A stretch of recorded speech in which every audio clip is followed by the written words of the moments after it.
Selamat datang di video pembelajaran mata kuliah utilitas jurusan Teknik Kimia STT Bontang.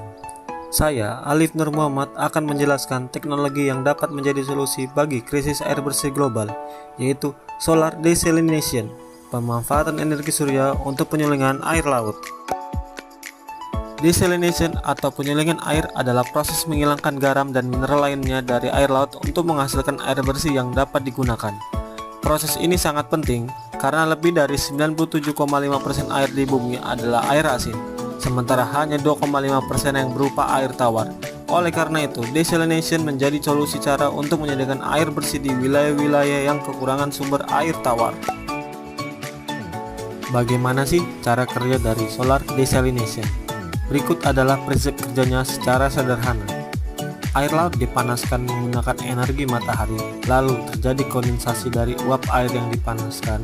Setelah itu, uap air berubah menjadi air tawar yang diakibatkan oleh suhu ruang. Dan berikut adalah alur terjadinya proses air asin menjadi air tawar menggunakan solar desalination.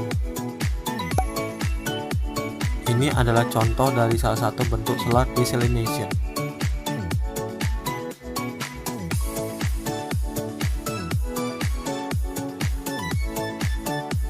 Air asin masuk ke dalam solar absorber. Lalu sinar matahari datang mengenai air yang mengakibatkan sebagian energi radiasi matahari terserap oleh air asin dan sebagian lagi terserap oleh solar absorber yang akan memanaskan juga air asin yang berada di solar absorber. Lalu air yang masuk ke dalam chamber akan mengalami penguapan diakibatkan dari proses pemanasan sebelumnya dari solar absorber.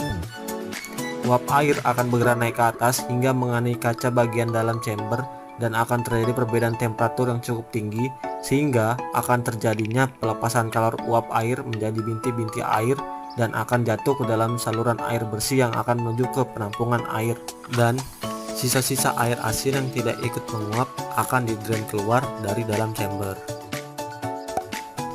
Berikut adalah macam-macam bentuk dari solar desalination. Apa sih kelebihan dan kekurangan dari solar desalination?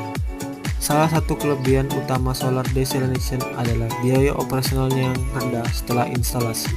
Karena hanya mengandalkan energi matahari, teknologi ini tidak memerlukan bahan bakar tambahan. Selain itu, solar desalination bisa digunakan di daerah terpencil atau pulau-pulau kecil yang tidak memiliki akses ke listrik dan bahan bakar. Namun, teknologi ini juga memiliki beberapa kelemahan. Salah satunya adalah kapasitas produksi air yang lebih rendah dibandingkan dengan teknologi desalination konvensional. Solar desalination juga lebih efektif di wilayah yang memiliki matahari melimpah, sehingga kurang ideal di wilayah dengan iklim mendung atau curah hujan tinggi. Solar desalination adalah solusi sederhana namun efektif yang dapat membantu kita menghadapi tantangan air bersih di berbagai daerah. Dengan memanfaatkan energi matahari, alat ini memberikan kita kesempatan untuk mendapatkan air murni dengan cara yang ramah lingkungan dan berkelanjutan. Terima kasih telah mengikuti video pembelajaran ini. Semoga materi ini bermanfaat dan memberikan wawasan baru tentang solusi teknologi untuk utilitas energi dan air bersih. Sampai jumpa di video berikutnya.